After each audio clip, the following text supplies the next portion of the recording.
Welcome to the No DQ live recap of Friday Night Smackdown.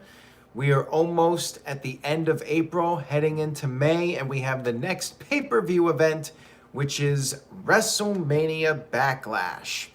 We kicked off the show with a recap from last week with Cesaro trying to get a championship opportunity against Roman Reigns, the Universal Champion.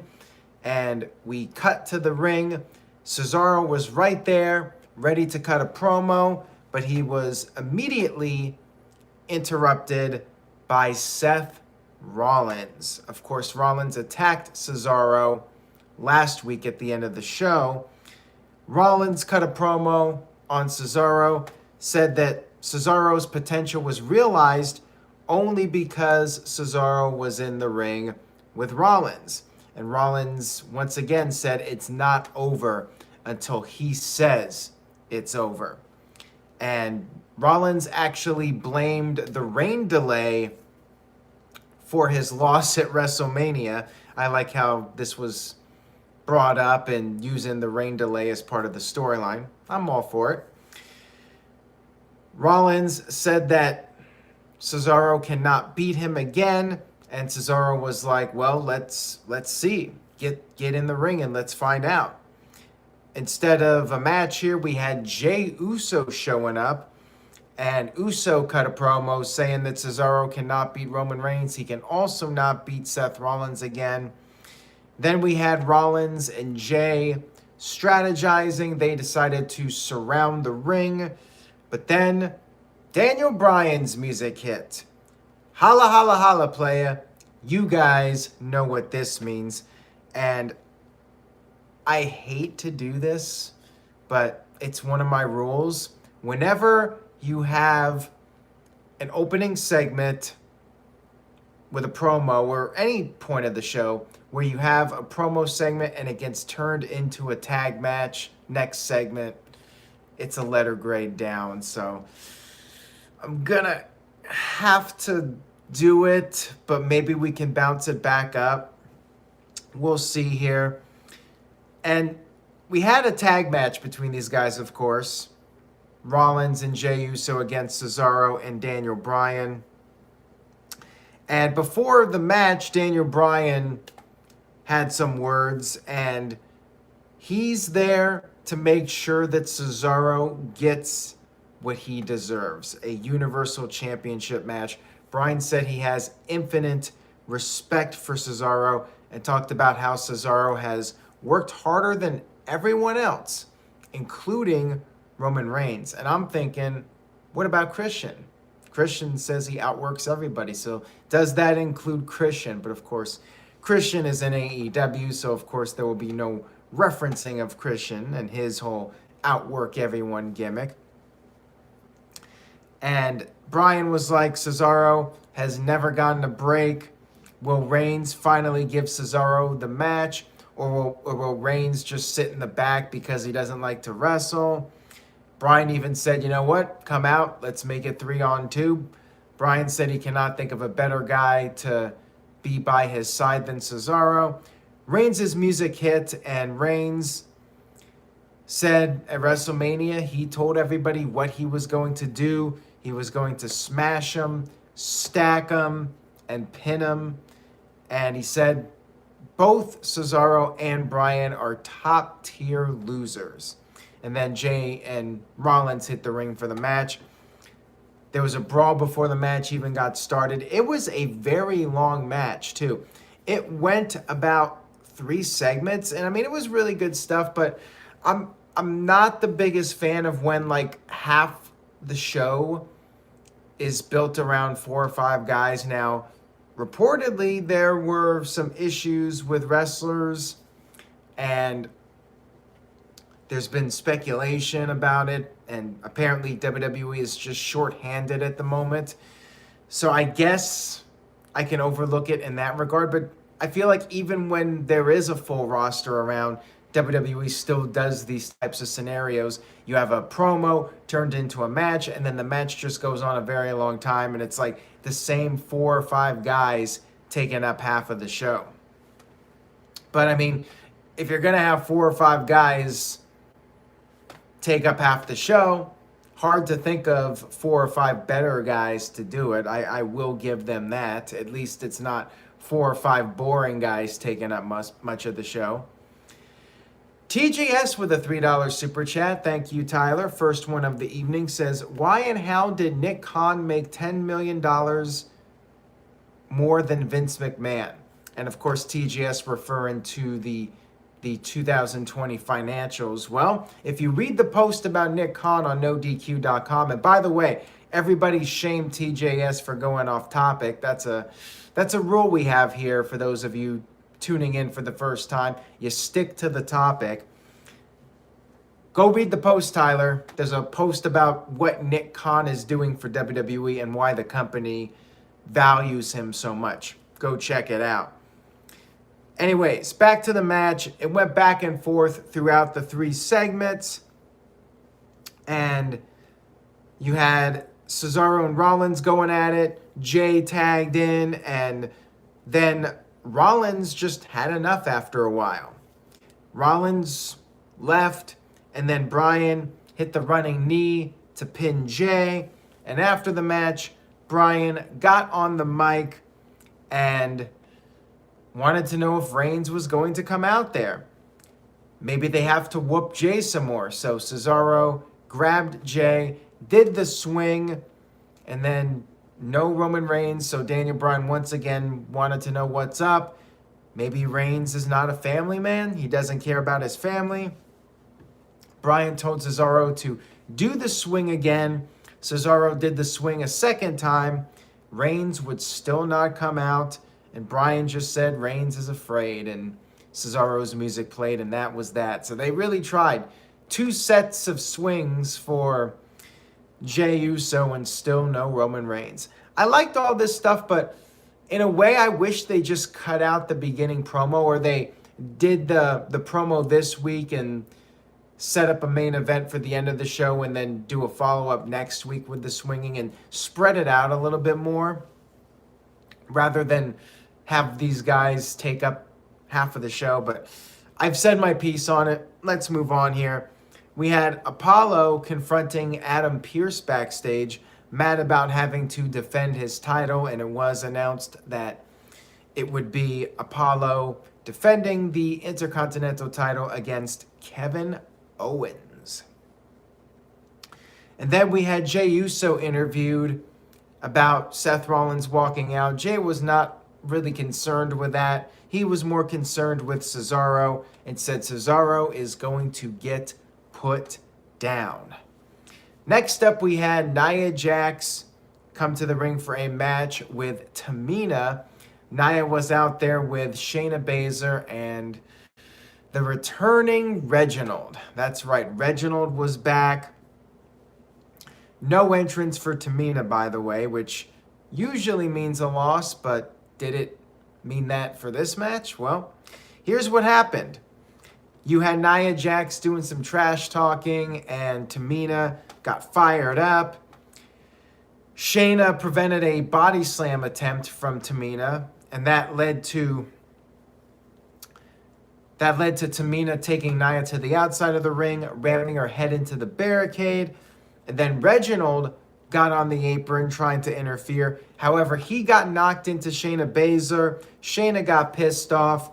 And then Tamina took advantage of the situation. So basically, the interference backfired. Roll up from Tamina, and she beat Nia Jax.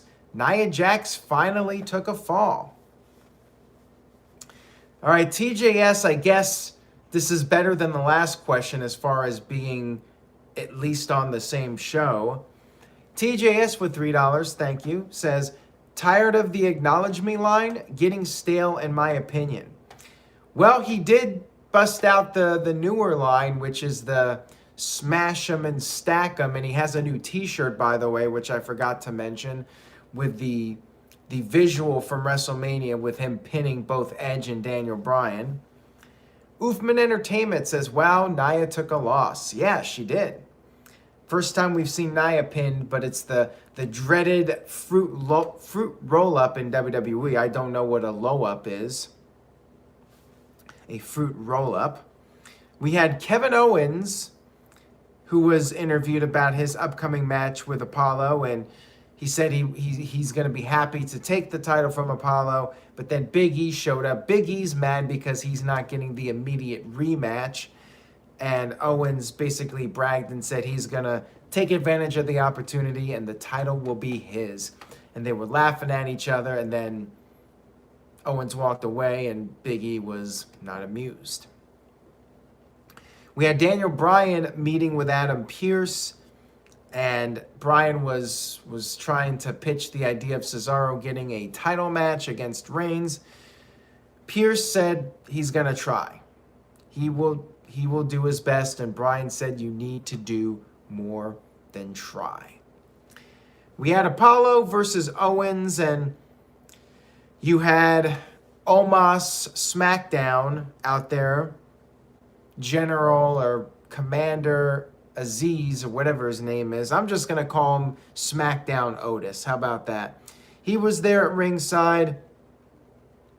Owens controlled the early part of the match, and he sent Apollo over the top rope, and then Owens was going to go for a dive, but SmackDown Omos stood in front of his man Apollo, so Owens could not do the dive. Uthman says we could call him Raw Underground guy. I mean, that works too. But, I mean, he basically plays the same role that Omos is playing on Raw. He's standing out there and preventing guys from jumping over the top. And it's the same thing. It's the same gimmick. Only he's a commander and Omos is just Omos. So the match continued. And then Sami Zayn showed up. Sami Zayn came down and was on commentary, and Apollo took control for a while, hit his rolling Germans. Owens did make a comeback, and then Aziz got on the apron, and stupid babyface Kevin Owens got distracted, and you had the roll-up, and still your Intercontinental Champion Apollo Crews via the fruit roll-up. 2 matches in a row with a fruit roll-up. And after the match, Owens hit a stunner to Apollo, but then Aziz hit the Nigerian nail, which is basically Umaga's old Samoan spike finisher, on Owens. Sami Zayn was thrilled about this. He got in the ring and started dancing right on top of Kevin. Excuse me. Need a little water break here every now and then. Yeah, Sami was dancing over the body of Kevin Owens, and you had Pat McAfee talk about how, like, Sami was dancing on his grave. One thing about Pat McAfee that I wanted to bring up, am I the only one that thinks he kind of sounds like Matt Stryker a little bit when he talks, and he kind of has a little bit more mellow tone at sometimes? I just was listening to him on this show, and I was thinking of Matt Stryker. And you have Adnan Virk over on Monday Night Raw, and he sounds to me like Mike Adamle, which I guess because of the sports background that would make sense, but not exactly a compliment. And Pat McAfee was fine on this show. I just got Matt Stryker vibes from the guy during the show, just his tone of speaking at times. We had backstage Paul Heyman, who was interviewed and said that by the end of the show, we would have Roman Reigns answer the challenge if he'll accept a match against Cesaro or not. And then we had the new backstage interviewer, Megan Morant, I think is her name. Not exactly sure of the last name. She was there interviewing Apollo Crews. But before Apollo could really say much of anything, Big E came in and jumped Apollo. You had the shaky camera work giving me a seizure. And then we had Big E be escorted away by the officials, and Aziz showed up and was very unhappy with what had gone down. We had a brand new vignette from the returning Aleister Black. That's right, Aleister Black is back, and he's better than ever. He's got a new suit, he's got Jim Cornette's sunglasses, and he likes to tell stories. He told this story about how he was taught not how to defeat dragons, but to become a dragon. And we had these little cool effects. There were candles everywhere. What did you guys think about this? I liked it. I thought it was a good vignette. Will he actually come back in the ring fairly soon, though?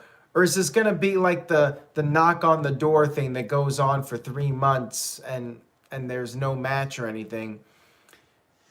That's what I'm concerned about, that it's just going to go on and on and on. I'm hopeful that, they'll do maybe 3 or 4 vignettes, and then in a month from now, you actually get him back on SmackDown doing something.